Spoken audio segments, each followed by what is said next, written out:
कैसे हैं आप सब। मैं सौरभ खत्री स्वागत करता हूं आप सबका मेरे YouTube चैनल खत्रीज गुरुकुल पर। और आज हम लोग हमारा जो फिजिक्स का लेक्चर चल रहा था उसी को आगे कंटिन्यू करने वाले हैं। तो लास्ट क्लास में हमने इलेक्ट्रिसिटी को शुरू किया था और वहां पर हमने इलेक्ट्रिक पोटेंशियल तक देख लिया था, दैट बेसिकली पोटेंशियल डिफरेंस तक देख लिया था। ठीक है, तो थोड़ा सा पहले रिकॉल कर लेते हैं कि हमने क्या देखा था और उसके बाद फिर फर्दर आगे बढ़ते हैं। तो इलेक्ट्रिक पोटेंशियल क्या था? सिंपली हमने देखा था कि किसी भी यूनिट पॉजिटिव चार्ज को, किसी भी यूनिट पॉजिटिव चार्ज को कहां से, कहीं से भी, इन्फिनिटी, हमने इन्फिनिटी वर्ड वहां पे यूज किया था। दिस मीन्स कहीं से भी, चाहे वो 10 मीटर दूर हो, 20 मीटर दूर हो, 50 मीटर, 100 मीटर, 2 किलोमीटर, 10 किलोमीटर, फर्क नहीं पड़ता, कहीं से भी उठाकर किसी चार्ज के, हमने पॉजिटिव चार्ज उस वक्त लिया था, नेगेटिव भी हो सकता, कोई फर्क नहीं पड़ता, कहीं से भी उठाकर किसी चार्ज के इलेक्ट्रिक फील्ड के अंदर रखने में जितना वर्क डन किया जाता है वही था हमारा इलेक्ट्रिक पोटेंशियल। और पोटेंशियल डिफरेंस था इलेक्ट्रिक फील्ड के अंदर दो पॉइंट के बीच का पोटेंशियल्स का डिफरेंस। दैट इज, इस पर अगर पोटेंशियल V1 है, इस पर V2 है, तो जो हमारा ये डिफरेंस होगा V is equal to V2 minus V1 और V1 माइनस V2 अकॉर्डिंगली। ठीक है, जैसे रिक्वायरमेंट है। तो ये था हमारा पोटेंशियल डिफरेंस। तो आज हमको यहां पे सीखना है कि पोटेंशियल डिफरेंस क्यों जरूरी है करंट के फ्लो के लिए। ठीक है, एक्चुअली में होता क्या है पोटेंशियल डिफरेंस की वजह से, क्या होता है वो हमको देखना है यहां पर आज। चलिए देखिए, बेसिकली सी बात क्या है यहां पर कि हम लोग ऑलवेज, क्या होता है कि हमारे पास कोई इलेक्ट्रिक अप्लायंस है, सपोज ये इलेक्ट्रिक अप्लायंस है, एक बल्ब ले लेते हैं सिंपली, ये रहा हमारा बल्ब। ठीक है, ये हमारा इलेक्ट्रिक अप्लायंस है, यहां से दो कनेक्टिंग वायर निकलते हैं, ये दो कनेक्टिंग वायर हो गए, ये हमारा बल्ब है और ये दोनों कनेक्टिंग वायर्स हो गए। ठीक है, ये दोनों कनेक्टिंग वायर्स हो गए और इन दोनों वायर्स को हम लोग आगे जाके सॉकेट में लगाते हैं। ठीक है, हमारा सॉकेट कुछ इस तरह से होता है, तो हम लोग क्या करते हैं, एक को इसमें और एक को इसमें लगा देते हैं। चलिए, अब इसको लगाने से क्या हुआ यहां पर, क्यों इसको लगाने से क्या होता है, जैसे इसको लगाते हैं स्विच ऑन पोजीशन में है, या फिर सपोज हम लोग करते हैं स्विच ही नहीं लगाए हैं। ठीक है, हम लोग सिर्फ क्या किए, दोनों कनेक्टिंग वायर को सॉकेट में प्लग में लगा दिए, तो क्या देखते हैं कि बल्ब ग्लो करने लगा। ठीक है, अब निकाल देंगे तो फिर उस बल्ब वापस से बुझ जाएगा, है ना, निकाल देंगे तो वापस से बुझ जाएगा, फिर लगा देंगे फिर ग्लो करने लगेगा, मतलब बल्ब ऑन हो जाएगा। तो एक्चुअली में हमको यहां पे ये दिख रहा है कि बल्ब ग्लो हो रहा है या फिर बुझ रहा है, ये डिपेंड कर रहा है किस पर, कि ये दोनों कनेक्टिंग वायर सॉकेट में अच्छे से लगे हुए कि नहीं। ठीक है, ये इस पे डिपेंड कर रहा है। तो सॉकेट में है क्या भाई ऐसा, हाँ सॉकेट में ऐसा है क्या जिसकी वजह से बल्ब ग्लो करने लगा, ऑन हो गया।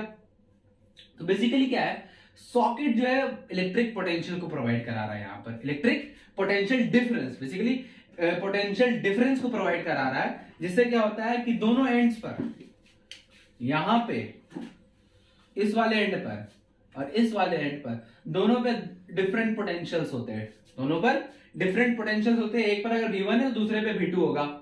ठीक है, डिफरेंट पोटेंशियल्स होते हैं, जिससे क्या होता है दोनों के बीच जो है पोटेंशियल का डिफरेंस क्रिएट होता है और फिर क्या होता है, करंट फ्लो करता है। अब करंट फ्लो करता है, अगेन हमने ये चीज देखा पहले ही, current means flow of charge, in general flow of electrons हमने देखा था। ठीक है, इन जनरल। तो अब जैसे ही पोटेंशियल डिफरेंस यहां पे क्रिएट हुआ, इलेक्ट्रॉन्स फ्लो होने लगे, तो वो इलेक्ट्रॉन्स कहां से आए, अब इलेक्ट्रॉन्स कहां से आए। ठीक है, इलेक्ट्रॉन्स कहां से आए, अब क्या ये बात है कि ये सॉकेट से हम यहां पर इलेक्ट्रॉन दे रहे हैं वायर में, और ये इलेक्ट्रॉन इधर से जा रहा है, इधर से वापस चल जा रहा है, क्या इलेक्ट्रॉन देने का काम कर रहे हैं सॉकेट से? नहीं, ऐसा कोई बात नहीं है। ठीक है, दरअसल देखिए, हम लोग ये जानते हैं कि जो भी कंडक्टर्स होते हैं बेसिकली मेटल्स होते हैं, और मेटल्स के आउटर मोस्ट शेल में 1, 2 या फिर 3 इलेक्ट्रॉन्स होते हैं, जिसको हम लोग वैलेंस इलेक्ट्रॉन्स बोलते हैं। ठीक है, वैलेंस इलेक्ट्रॉन्स बोलते हैं। और ये इलेक्ट्रॉन्स जो होते हैं मेटल्स के आउटर मोस्ट शेल में, वो फ्री इलेक्ट्रॉन्स होते हैं, मतलब ये किधर भी कहीं भी फ्रीली इधर उधर मूवमेंट शो कर सकते हैं। ठीक है, फ्रीली मूवमेंट शो कर सकते हैं, तो इसकी वजह से इनको हम लोग फ्री इलेक्ट्रॉन्स बोलते हैं। ठीक है, फ्री इलेक्ट्रॉन्स होते हैं ये।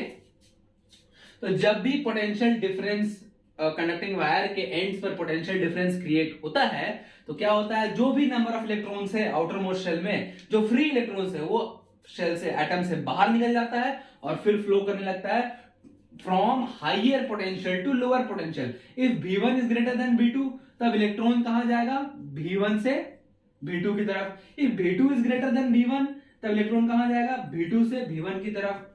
ठीक है, from higher potential to lower potential चला जाता है इलेक्ट्रॉन। ठीक है, और करंट फिर उसके अकॉर्डिंग जाता है, करंट फिर उसके अकॉर्डिंग। ठीक है, तो जैसे ही पोटेंशियल डिफरेंस क्रिएट हुआ, फ्री इलेक्ट्रॉन्स बाहर निकला एटम से और हायर पोटेंशियल से लोअर पोटेंशियल की तरफ मूव किया, और जैसे ही करंट इलेक्ट्रॉन्स का फ्लो हुआ, करंट प्रोड्यूस हो गया, वहां पे पूरे कंडक्टिंग वायर में इलेक्ट्रिक करंट का फ्लो हो गया और फिर मेरा बल्ब ऑन हो गया। अब यहां पर एक बात देखे, इलेक्ट्रॉन्स बाहर निकले क्यों? हम लोग केमिस्ट्री में ये पढ़े हैं कि इलेक्ट्रॉन्स को बाहर निकालने के लिए बेसिकली हम लोग ये चीज जानते हैं कि मेटल्स जो है इलेक्ट्रॉन रिलीज करते हैं, नॉन मेटल्स गेन करते हैं, लेकिन यहाँ पे हम मेटल्स के बारे में बात करें, रिलीज करते हैं। तो रिलीज करवाने के लिए भी कुछ एनर्जी की रिक्वायरमेंट होती है। अगर ये इलेक्ट्रॉन निकलेगा तो अपने आप नहीं निकलेगा, इसको कुछ एनर्जी सप्लाई करना पड़ेगा, तभी ये इलेक्ट्रॉन आउटर मोस्ट शेल से बाहर निकलेगा और फिर फ्लो करेगा। तो वह एनर्जी आया कहां से, वो एनर्जी आया कहां से? तो इसका जवाब देखिए, हम लोग ये जानते हैं, अभी हमने पोटेंशियल देखा, इलेक्ट्रिक पोटेंशियल क्या होता है, work done in carrying unit positive charge from infinity to a point inside the electric field. Work done, main जो वर्ड है ये है वर्क डन। इलेक्ट्रिक पोटेंशियल क्या है, simply it is equivalent to work done potential. ठीक है, it is equivalent to work done. और हमको एक और बात पता है कि work done is also equivalent to energy. ठीक है, तो जो वर्क डन किए उसी वर्क डन का सम पार्ट, थोड़ा सा हिस्सा इलेक्ट्रॉन्स को मिला एनर्जी। ठीक है, इलेक्ट्रॉन्स को मिला एज एनर्जी और उस एनर्जी से वो बाहर निकले, और जो बचा हुआ पार्ट था मेरा वर्क डन का, जो बचा हुआ पार्ट था वो फिर उनको मिला, तो वो फिर यहां से इधर मूव करने लगे, इधर से इधर मूव करने लगे। मतलब क्या हुआ, वर्क डन मेरा यूटिलाइज किस चीज में हुआ, पहला इलेक्ट्रॉन्स को बाहर निकालने में और दूसरा उनके फ्लो में यानी मूवमेंट में यूज किया गया। ठीक है, तो इस तरह से किसी भी कंडक्टिंग वायर में करंट का फ्लो होता है। इसीलिए पोटेंशियल डिफरेंस बहुत ज्यादा जरूरी है। जितना ज्यादा पोटेंशियल डिफरेंस रहेगा उतना ज्यादा इलेक्ट्रॉन बाहर निकलेगा और उतना हाई अमाउंट करंट फ्लो करेगा कंडक्टिंग वायर में। ठीक है, जितना कम पोटेंशियल डिफरेंस रहेगा उतना ही कम इलेक्ट्रॉन्स निकलेगा और उतना ही वीक करंट फ्लो करेगा। ठीक है, इसलिए पोटेंशियल डिफरेंस जितना ज्यादा करंट उतना ज्यादा, पोटेंशियल डिफरेंस कम करंट भी कम हो जाएगा। ठीक है, तो ये बेसिक सा फंडा है इलेक्ट्रिक करंट को लेकर के। ठीक है, चलिए अब जरा आगे बढ़ते हैं हम लोग। काफी इंपॉर्टेंट सा बात,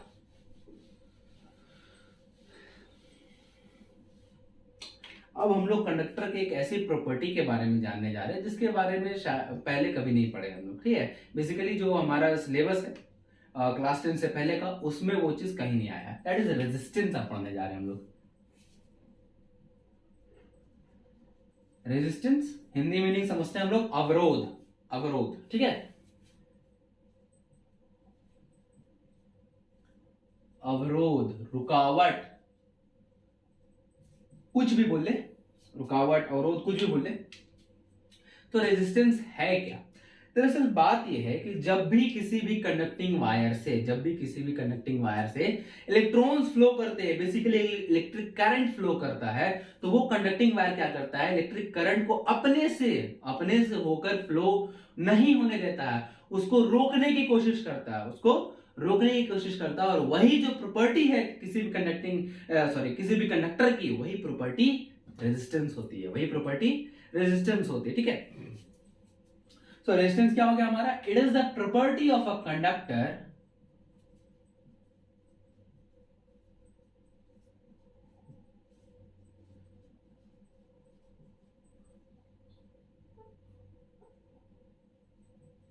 due to which it opposes the electric current flowing through it. Flowing through it. Resistance क्या हो गया, ये कि हर एक कंडक्टर का ये प्रॉपर्टी है, मतलब कोई भी कंडक्टर है, मतलब किसी भी सब्सटेंस के अंदर इलेक्ट्रिक करंट फ्लो हो रहा है तो मतलब वो रेजिस्टेंस प्रोवाइड करेगा, चाहे वो कम हो ज्यादा हो फर्क नहीं पड़ता, लेकिन कुछ रेजिस्टेंस जरूर प्रोवाइड करेगा। ठीक है, रेजिस्टेंस मतलब क्या हो गया हमारा, कि वो करंट को अपने से होकर फ्लो होने नहीं देगा, उसको रोकेगा, रोकने की कोशिश करेगा। ठीक है, so it is the property of a conductor due to which it opposes the electric current flowing through it। ठीक है, ये हो गया हमारा रेजिस्टेंस। अब बात कर ले, it is denoted by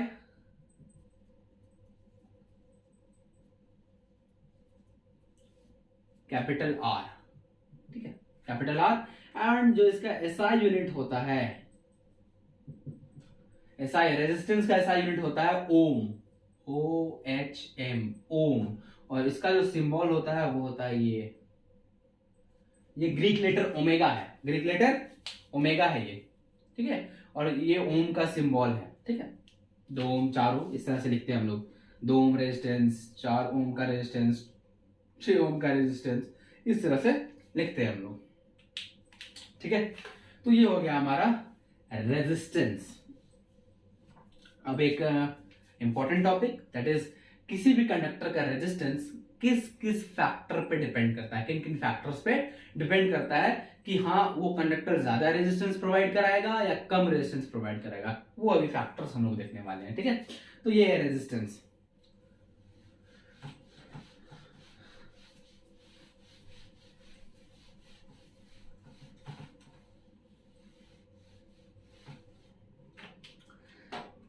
Now the factors upon which the resistance of a conductor depends,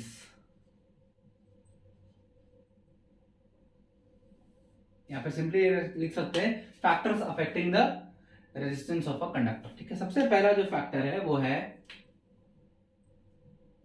length of the, sorry length बोल रहा हूं मैं, temperature of the conductor.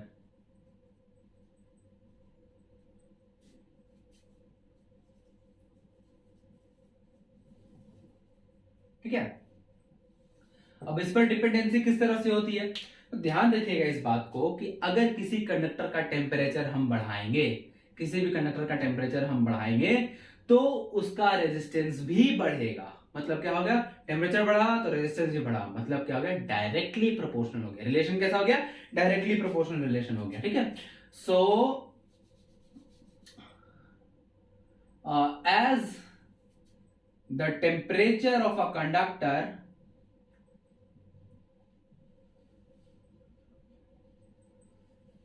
increases,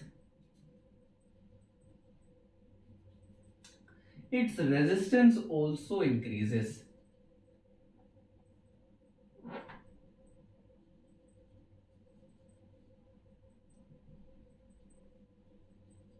That is क्या हो गया, R, that is resistance is directly proportional to temperature T। ठीक है, ये है डिपेंडेंसी ऑन टेम्परेचर। ठीक है, किसका डिपेंडेंसी, रेजिस्टेंस का। ठीक है, ये टेम्परेचर पे इस तरह से डिपेंड करता है। अगला जो दूसरा पॉइंट है that is nature of a conductor.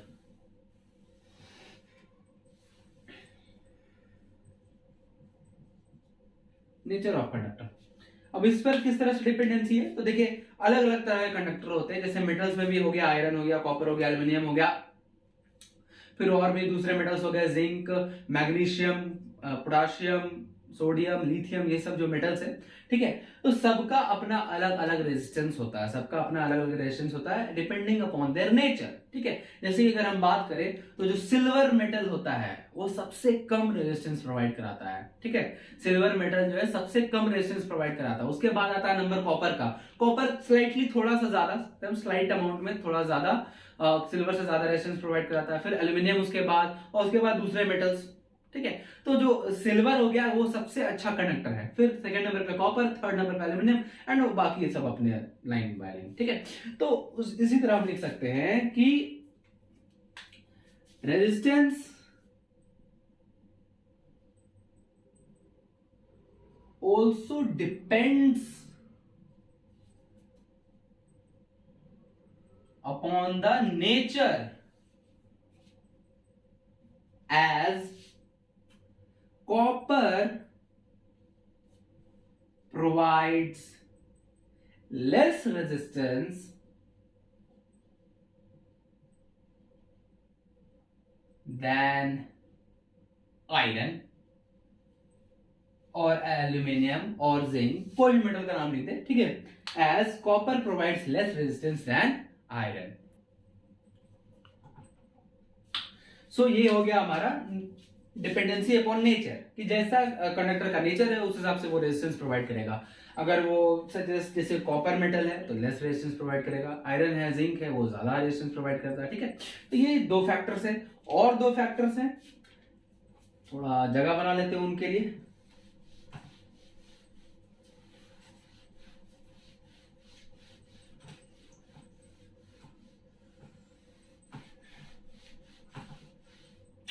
सो जो थर्ड फैक्टर है वो है length of a conductor, length of the conductor. मतलब क्या है, इस पे डिपेंडेंसी क्या है कि कंडक्टर का लेंथ जितना रहेगा उस पर भी डिपेंड करता है कि वो कितना रेजिस्टेंस प्रोवाइड करेगा, ठीक है। अब इसकी डिपेंडेंसी कैसी है, तो जस्ट टेम्परेचर की जैसी है, जैसे टेम्परेचर बढ़ा रहे थे तो रेजिस्टेंस भी बढ़ रहा था। तो अगेन यहाँ पे वही हाल होगा, जैसे जैसे लेंथ बढ़ाएंगे रेजिस्टेंस भी बढ़ेगा। क्यों बढ़ेगा उसको भी देखेंगे, पहले लिख लेते हैं कि as the length of the conductor increases, its resistance also increases.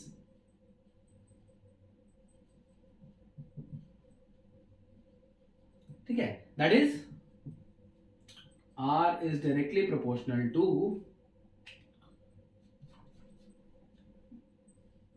L, that is length of a conductor, ठीक है।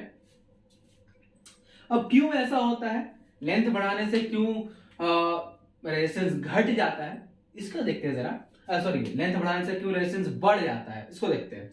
तो ये क्या होता है, जैसे जैसे हम वायर का लेंथ बढ़ाते हैं क्या होगा, जो इलेक्ट्रॉन्स, एक दो इलेक्ट्रॉन्स वायर के अंदर नहीं फ्लो करते हैं, यहाँ पर मिलियंस ऑफ इलेक्ट्रॉन्स होते हैं, मिलियंस ऑफ इलेक्ट्रॉन्स। तो सारे इलेक्ट्रॉन्स क्या होते हैं, फ्लो के दौरान, मूवमेंट के दौरान एक दूसरे से कोलाइड करते हैं, स्ट्राइक करते हैं, जिससे क्या होता है, फ्रिक्शन होता है, ठीक है। इलेक्ट्रॉन्स है, वहां पे दूसरे एटम्स है, ठीक है, एटम्स है, सॉरी जो मेटल है उसके एटम्स है, और भी बहुत सारे इलेक्ट्रॉन्स है, तो सब एक दूसरे में कोलाइड करते हैं, ठीक है। जिससे क्या होता है, फ्रिक्शन होता है, फ्रिक्शन होने से हीट प्रोड्यूस होता है, हीट प्रोड्यूस होगा तो कंडक्टर का टेम्परेचर बढ़ेगा।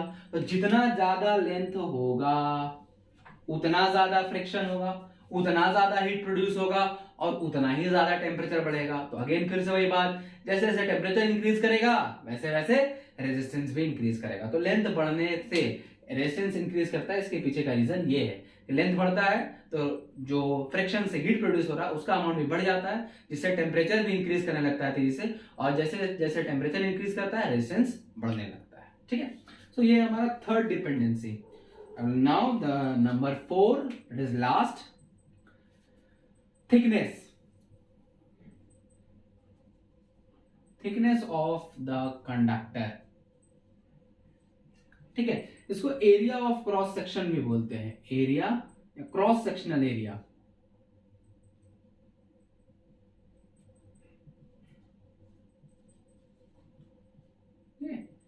क्रॉस सेक्शनल एरिया या फिर थिकनेस, दोनों बात एक ही है कि कोई भी कंडक्टर जो होता है वो एक सिलेंडर के फॉर्म में होता है, ठीक है। जैसे कि मान लेते हैं कि यही जो मार्कर है ये हमारा कंडक्टर है, ये एक सिलेंडर के फॉर्म में रहता है। तो ये वाला जो पोर्शन है, ये वाला करके दिखाता हूं मैं आपको, ये वाला, ये जो जिसको मैं मार्कर से कर रहा हूं, ये वाला जो पोर्शन है, ये वाला पोर्शन क्या है, इसका क्रॉस सेक्शन है, और इसके एरिया पे डिपेंड करता है रेजिस्टेंस।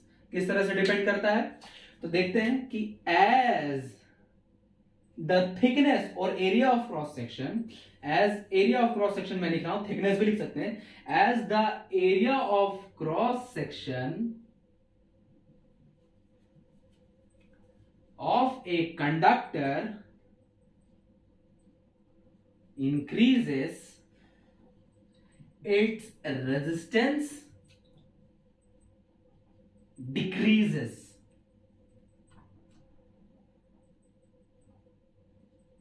ठीक है, क्या हो गया कि जैसे जैसे area of cross section increase करेगा वैसे वैसे रेजिस्टेंस घटेगा। मतलब कि जैसे जैसे ये एरिया बढ़ेगा, मतलब ज्यादा थिक होता जाएगा कंडक्टिंग वायर, वैसे वैसे उसका रेजिस्टेंस बढ़ेगा, वैसे वैसे उसका रेजिस्टेंस बढ़ने लगता है। दैट इज क्या हो गया, डिपेंडेंसी किस तरह से हो गई, that is R is inversely proportional to area of cross section where A is the area of cross section, ठीक है, inversely proportional, that is 1/1, ठीक है। तो क्यों ऐसा क्यों हो रहा है, तो क्या होता है कि जैसे जैसे थिकनेस बढ़ता है क्या होता है, ज्यादा स्पेस मिलता है, ज्यादा स्पेस मिलता है इलेक्ट्रॉन्स को मूव करने के लिए, जिससे क्या होता है फ्रिक्शन थोड़ा कम हो जाता है, तो कम अमाउंट में हीट प्रोड्यूस होता है फिर, ठीक है, कम अमाउंट में हीट प्रोड्यूस होता है तो नहीं बढ़ता है रेजिस्टेंस, ठीक है। तो जैसे जैसे थिकनेस बढ़ता है वैसे वैसे उसका रेजिस्टेंस घटता है किसी भी कंडक्टिंग वायर का, ठीक है। तो ये हो गए 4 फैक्टर्स जिसपे किसी भी कंडक्टिंग वायर का रेजिस्टेंस डिपेंड करता है। पहला हमने देखा टेम्परेचर ऑफ द कंडक्टर, दूसरा हमने देखा नेचर ऑफ द कंडक्टर, तीसरा देख रहे हैं length of the conductor, and चौथा देख रहे हैं थिकनेस ऑफ द कंडक्टर, ठीक है, थिकनेस ऑफ द कंडक्टर। चलिए अब आगे बढ़े।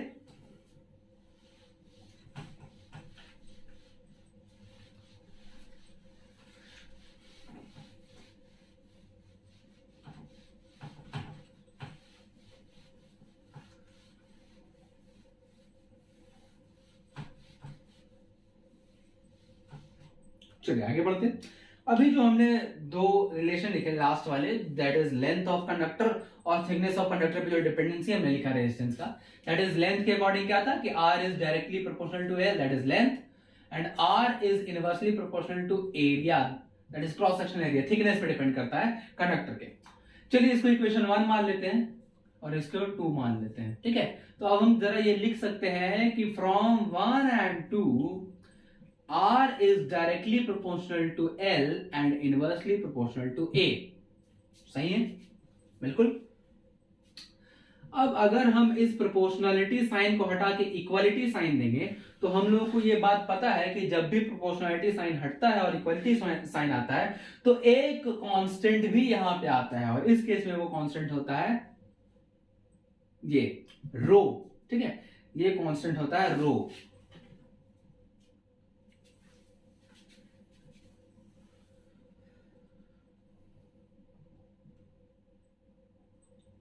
इस केस में ये जो कांस्टेंट है इसका नाम है रो, RHO, रो, ये ग्रीक लेटर है, और this is proportionality constant, proportionality constant है ये, ठीक है, and called as the specific resistance of the conductor or the resistivity of the conductor, and called as the specific resistance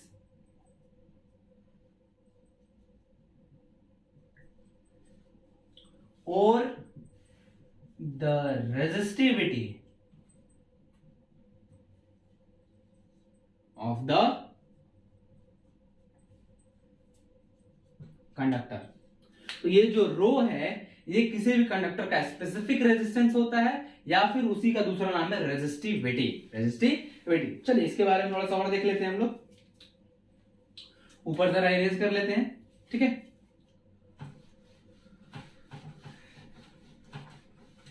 या फिर इसको पूरा को इरेज करके फिर से लिख लेंगे।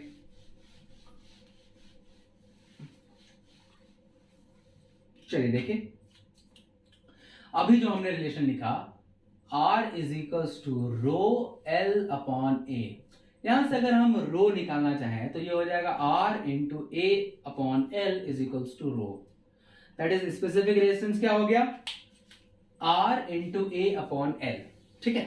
चलिए अब जरा स्पेसिफिक रेजिस्टेंस को डिफाइन कैसे करें वो देख लेते हैं। अगर यहां पे हमारा R 1 ओम हो, दैट इज रेजिस्टेंस 1 ओम हो, area of cross section 1 metre square हो एंड लेंथ भी 1 मीटर हो, तब उस केस में रो मेरा क्या निकल जाएगा, R के जगह पे 1, A के जगह पे भी 1 और L के जगह पे भी 1, दैट इज 1 1 1, दैट इज 1 आ जाएगा रो मेरा। और यूनिट क्या होगा, तो अगेन वही बात, रेजिस्टेंस के लिए ओम, एरिया के लिए मीटर स्क्वायर और नीचे लेंथ के लिए मीटर, तो 1 मीटर से 1 मीटर कट गया तो सिंपली बच क्या गया मेरे पास सिंगल मीटर, ठीक है। तो रो कितना हो गया 1 ओम मीटर, 1 ओम मीटर। तो ऐसा यूनिट ऑफ रेजिस्टिविटी क्या होता है, ओम मीटर, ठीक है। तो यहां से अब जो हमने ये कंडीशंस लिया था, ये वाले जो कंडीशंस हमने लिए थे, इन कंडीशंस के बेसिस पे देखे तो स्पेसिफिक रेजिस्टेंस या रेजिस्टिविटी किसी भी कंडक्टर का क्या होता है, 1 मीटर स्क्वायर जब कंडक्टर का क्रॉस सेक्शनल एरिया हो और 1 मीटर का लेंथ हो उसका, तब जितना रेजिस्टेंस वो प्रोवाइड करेगा, अच्छा सॉरी, एक केस, सॉरी यहां पे थोड़ा सा मिस्टेक हो गया मुझसे, आर को मुझे नहीं लेना है 1, ठीक है, छोटा सा मिस्टेक मैंने कर दिया। आर को ऐसे ही रहने देना है, ए की जगह पे 1 और लेंथ की जगह पे 1, तो रो इज इक्वल्स टू आर हो जाएगा। और ऐसा यूनिट तो था हमारा ओम मीटर, ठीक है। तो क्या हो गया, मेरा जो स्पेसिफिक रेजिस्टेंस है वो आर, दैट इज रेजिस्टेंस के इक्वल हो गया, रेजिस्टिविटी रेजिस्टेंस के इक्वल हो गया। मतलब क्या है, कब इक्वल हुआ, जब मेरा cross sectional area 1 metre square था और लेंथ भी 1 मीटर था, दैट इज यूनिट था। हम यहाँ पे 1 centimetre square, 1 millimetre square, 1 kilometre square कुछ भी ले सकते हैं, यहाँ पर भी 1 सेंटीमीटर, 1 मिलीमीटर, 1 किलोमीटर कुछ भी ले सकते हैं, ठीक है। मतलब यूनिट कुछ भी हो, सिंपली वो यूनिट होना चाहिए, ठीक है। यूनिट मतलब उसका वैल्यू 1 होना चाहिए, वैल्यू 1 होना चाहिए, चाहे यूनिट हो मीटर में हो, सेंटीमीटर में हो, मिलीमीटर में हो, फर्क नहीं पड़ता, वैल्यू उसका 1 होना चाहिए, ठीक है। तो रेजिस्टिविटी आर के इक्वल कब हुआ, जब एरिया ऑफ क्रॉस सेक्शन और लेंथ दोनों यूनिट हो जाते हैं।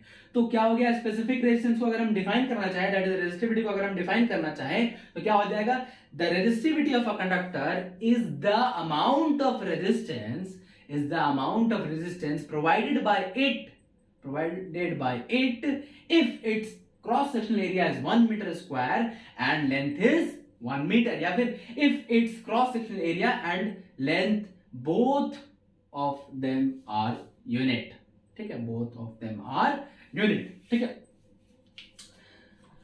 तो ये हो गया हमारा स्पेसिफिक रेजिस्टेंस। सो अगर हम रेजिस्टिविटी को डिफाइन करना चाहे तो कुछ इस तरह से कर सकते हैं कि the resistance provided bye a conductor of unit length and unit cross sectional area, unit length and unit cross sectional area is called its resistivity.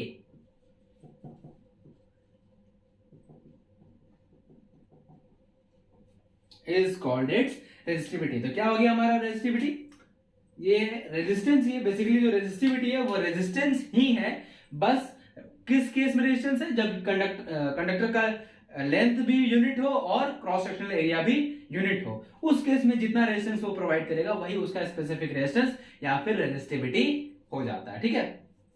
और जिसको हम लोग रो से डिनोट करते हैं, ठीक है। और एक खास बात यहाँ पे ये ध्यान देने वाली है कि आप लोगों को देख करके ये लग रहा होगा ये वाला एक्सप्रेशन कि रो दैट इज स्पेसिफिक रेजिस्टेंस या फिर रेजिस्टिविटी जो है वो एरिया पे भी डिपेंड करता है और लेंथ पे भी डिपेंड करता है, और साथ ही साथ रेजिस्टेंस तो वो तो है ही, छोड़ो, एरिया पे भी डिपेंड करता है और लेंथ पे भी डिपेंड करता है। लेकिन एक सरप्राइजिंग बात ये है कि ये जो स्पेसिफिक रेजिस्टेंस है ना तो कंडक्टर के लेंथ पे डिपेंड करता है और ना ही एरिया पे डिपेंड करता है, ना तो कंडक्टर के लेंथ पे डिपेंड करता है ना ही एरिया पे डिपेंड करता है, क्योंकि हमने फिक्स कर दिया है एरिया और लेंथ को, दैट इज यूनिट हमने फिक्स कर दिया है एरिया और लेंथ को, 1 मीटर स्क्वायर या फिर 1 सेंटीमीटर स्क्वायर, वैसे ही 1 मीटर लेंथ या 1 सेंटीमीटर लेंथ वाला जो कंडक्टर होगा वो जितना रेजिस्टेंस प्रोवाइड करेगा वही उसका स्पेसिफिक रेजिस्टेंस या फिर रेजिस्टिविटी होगा। तो हमने लेंथ और क्रॉस सेक्शनल एरिया को फिक्स कर दिया, क्रॉस सेक्शनल एरिया और लेंथ को फिक्स कर दिया, तो जो डिपेंडेंसी सिर्फ रहती है, जो रेजिस्टिविटी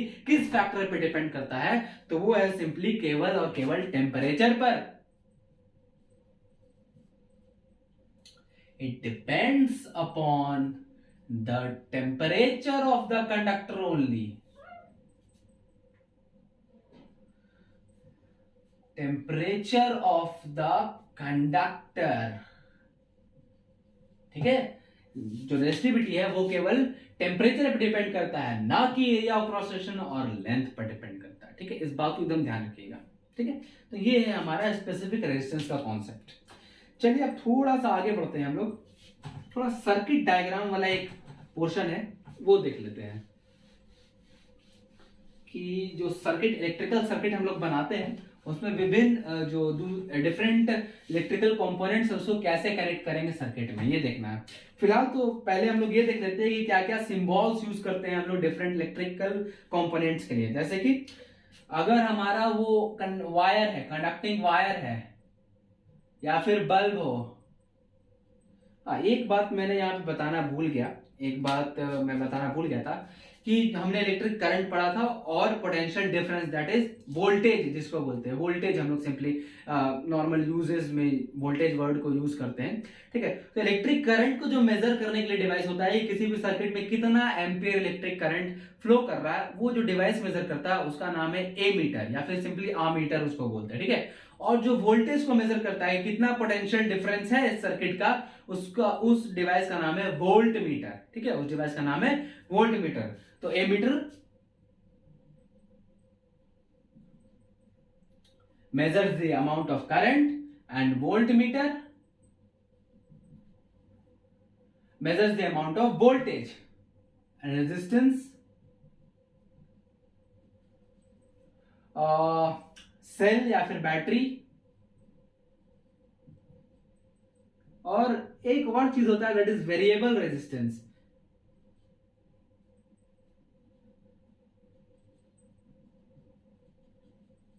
और इसी को कहते हैं रियोस्टेट, ठीक है। रियोस्टेट मतलब कि ये एक ऐसा इलेक्ट्रिकल कंपोनेंट है जिसके हेल्प से हम लोग सर्किट का रेजिस्टेंस को अपने से चेंज कर सकते हैं, एनी टाइम, कभी भी सर्किट के रेजिस्टेंस को चेंज कर सकते हैं, ठीक है। तो इनके जो सिंबल्स हैं, जो सिंबल्स हम लोग इसमें यूज करते हैं, वायर के लिए एक सिंपली स्ट्रेट लाइन होता है, बल्ब के लिए तो हम जानते ही हैं, एमीटर के लिए होता है ये प्लस माइनस, वोल्ट मीटर के लिए होता है ये। रेजिस्टेंस का जो सिंबल है वो कुछ ऐसा है, रेजिस्टेंस ऐसा दिखता नहीं है बल्कि ये सिर्फ सिंबल है। बैटरी के लिए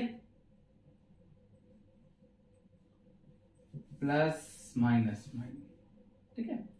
ये आगे अपना चलते रहेगा। वेरिएबल रेजिस्टेंस या जो रियोस्टेट होता है उसको दो तरह से डिनोट कर सकते हैं हम लोग। एक तो पहले क्या करें, रेजिस्टेंस बना ले और ऐसे बीच से एक एरो निकाल दे, और एक क्या करे, ऐसे ऐसे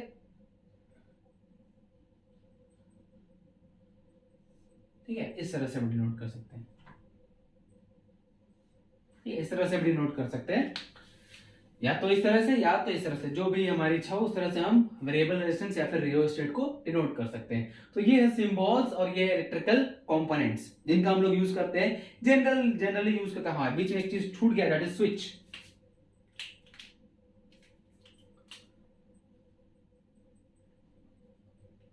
ठीक है, तो स्विच को जनरली अभी ऐसे भी दिखाते हैं हम लोग, ठीक है। ये ऑन पोजीशन में है और जब ये नहीं है तो ऑफ पोजीशन में है, ठीक है, ऑन ऑफ, चलिए ऑन पोजीशन में रखते हैं, जो भी हो। तो ये सारे इलेक्ट्रिकल कंपोनेंट्स है और ये है उनके सिंबल्स, ठीक है। मेनली हम लोग इन्हीं इलेक्ट्रिकल कंपोनेंट्स का यूज करते हैं किसी भी इलेक्ट्रिकल सर्किट को ड्रॉ करने में, ठीक है। चलिए आप देख लेते हैं कि कौन सा इलेक्ट्रिकल अप्लायंस किस तरह से कनेक्ट किया जाएगा सर्किट से। चलिए ये थोड़ा देख लेते हैं।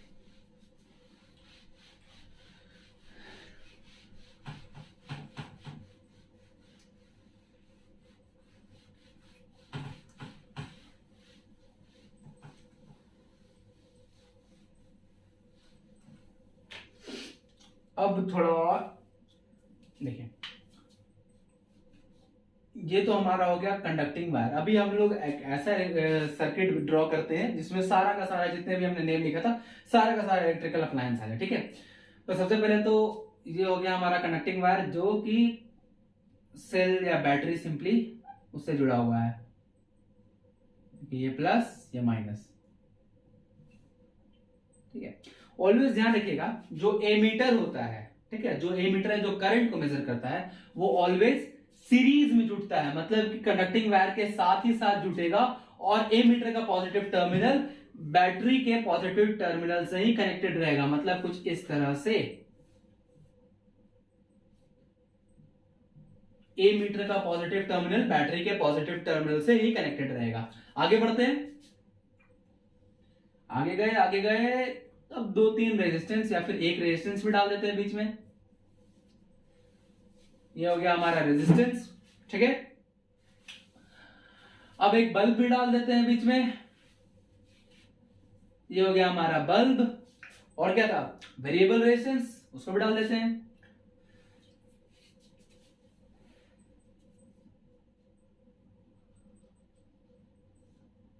हो, थोड़ा सा मिस्टेक हो गया।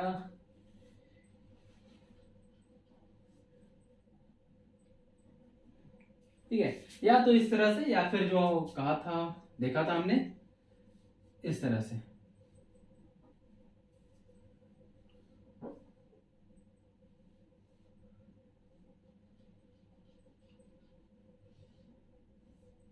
इस तरह, दोनों में से किसी भी तरह से कर सकते हैं, ठीक है। हम इस तरह को वाले को यूज करते हैं। और बीच में एक स्विच, ठीक है, ऑन पोजीशन पे डाल दिए। हाँ, अभी भी एक इलेक्ट्रिकल कंपोनेंट छूटा हुआ, दैट इज वोल्ट मीटर।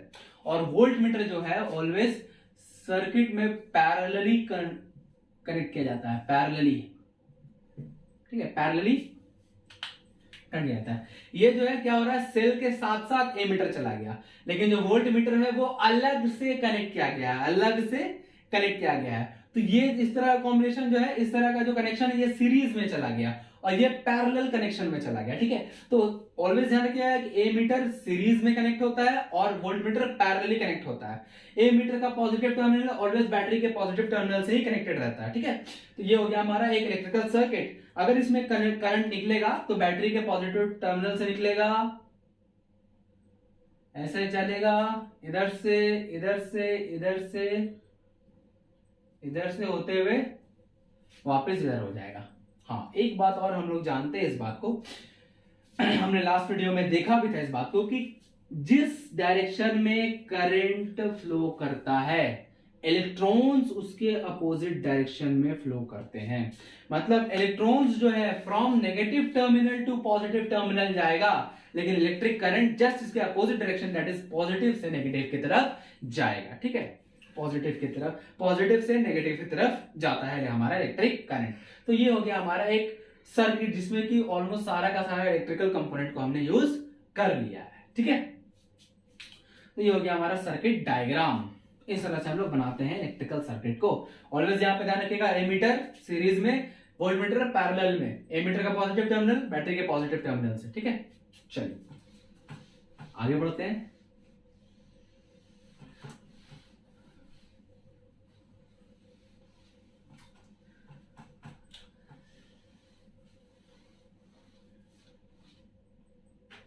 अब जरा एक और बात देख लेते हैं हम लोग, कि जो अभी अभी हमने रेजिस्टेंस के बारे में पढ़ा, रेजिस्टेंस के बारे में पढ़ा, तो हमने ये देखा कि ये हर एक कंडक्टर का प्रॉपर्टी होता है, हर एक कंडक्टर का प्रॉपर्टी होता है कि वो अपने से होकर जाने वाले इलेक्ट्रिक करंट को अपोज करेगा, रोकेगा ही रोकेगा, और उसी प्रॉपर्टी को हम लोग रेजिस्टेंस का नाम देते हैं।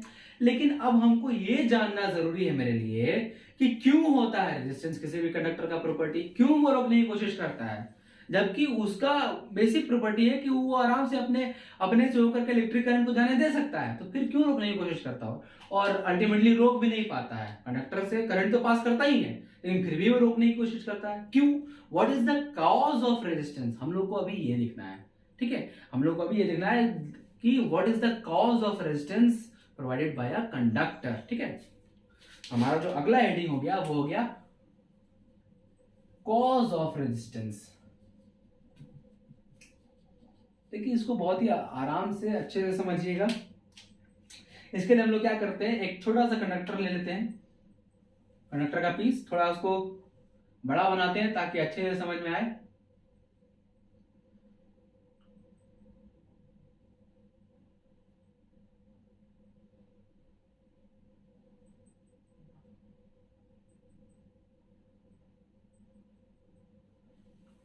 ठीक है, ये हमारा सिलेंड्रिकल शेप में कंडक्टर का छोटा सा टुकड़ा हो गया, ठीक है। इसके अंदर बहुत सारे इलेक्ट्रॉन्स हैं, और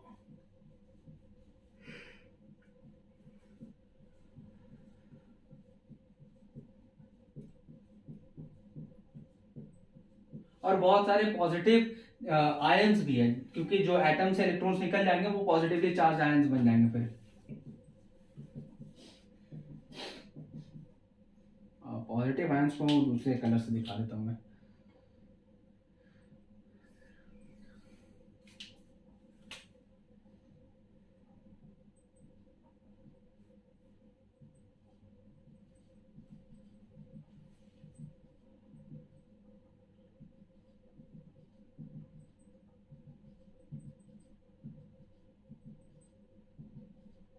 ठीक है, तो हम लोग कुछ इस तरह से सपोज कर सकते हैं कंडक्टर के अंदर का कुछ ऐसा हाल रहता है। ठीक है, ऐसा हाल रहता है। जैसे इसको पोटेंशियल हम लोग प्रोवाइड करते हैं, एक एंड को यहां से, एक एंड को यहां से, एक सेल से जोड़ देते हैं। ठीक है, एक बैटरी से जोड़ देते हैं जो कि पोटेंशियल डिफरेंस प्रोवाइड करेगा। ठीक है, अब जैसे ही पोटेंशियल डिफरेंस प्रोवाइड करते हैं, क्या होता है, हम लोग को ये बात पता है कि हर इलेक्ट्रॉन जो है मूव करने लगता है। हर इलेक्ट्रॉन जो है मूव करने लगता है किधर से, पॉजिटिव टर्मिनल से नेगेटिव की तरफ।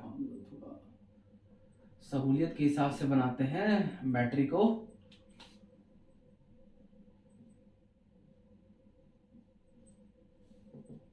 ठीक है, नेगेटिव टर्मिनल से पॉजिटिव की तरफ मूव करेगा, मतलब इस तरफ से इस तरफ इलेक्ट्रॉन्स मूव करने लगा। सारा का सारा इलेक्ट्रॉन्स आगे इस तरफ मूव करने लगा।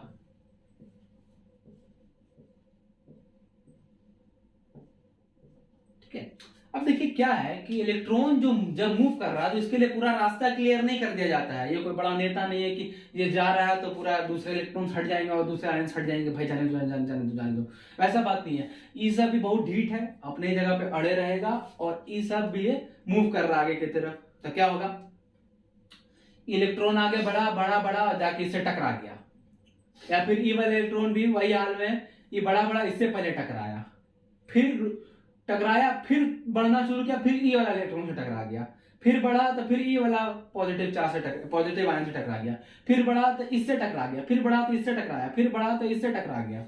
ठीक है, तो क्या होता है कि इलेक्ट्रॉन्स और पॉजिटिव आयंस के बीच कंटिन्यूअस कोलिजन होते रहता है, कंटिन्यूअस कोलिजन होते रहता है, जिससे क्या होता है कि इलेक्ट्रॉन्स का थोड़ा सा स्पीड स्लो है, थोड़ा सा स्पीड स्लो हो जाता है, थोड़ा स्लाइटली, बहुत ही स्लाइटली जो है वो स्लो हो जाते हैं। क्या होता है, बहुत ही स्लाइटली स्लो हो जाता है स्पीड, जिससे हम लोग क्या लगता है कि जिससे हम लोग ने बेसिकली क्या है, जिससे क्या होता है कि इलेक्ट्रिक करंट के रास्ते में जो करंट फ्लो हो रहा है उसके पाथ पर क्या होता है, ऑब्स्टेकल प्रोड्यूस होने लगता है। किस वजह से, ये कोलिजन की वजह से। ठीक है, ऑब्स्टेकल प्रोड्यूस होता है, और उसी ऑब्स्टेकल को हम लोग रेजिस्टेंस बोलते हैं, उसी ऑब्स्टेकल को रेजिस्टेंस बोलते हैं। तो this is the cause of resistance. ठीक है, this is the cause of resistance. क्या होता है बेसिकली कि इलेक्ट्रॉन्स जो जब मूव करते हैं कंडक्टर के अंदर, तो वो क्या होता है, दूसरे इलेक्ट्रॉन से या फिर पॉजिटिव आयन से कोलाइड करते हैं, पॉजिटिव आयन से कोलाइड करते हैं, जिससे कि क्या होता है, इलेक्ट्रिक करंट के पाथ पर ऑब्स्टेकल होता आ जाता है, इलेक्ट्रिक करंट के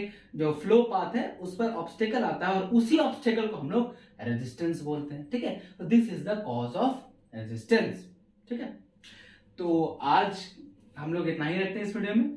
मुझे उम्मीद है कि आप लोगों को सारे कॉन्सेप्ट समझ में आ गए होंगे जो भी मैंने इस वीडियो में बताए हैं। अगर आपको मेरी वीडियोस अच्छी लगती है तो आप मेरे वीडियोस को लाइक कर लीजिए, और मेरे चैनल खतरिस गुरुकुल को सब्सक्राइब करके जो बगल में बेल आइकन उसको प्रेस करके ऑल को सेलेक्ट कर लीजिए, जिससे ये क्या हो कि मेरे हर नए वीडियो का नोटिफिकेशन आप तक पहुंचता रहे और आप मेरे किसी भी वीडियो को मिस ना कर पाए। तो मिलते हैं आप लोगों से एक नए वीडियो लेक्चर में, तब तक के लिए थैंक यू।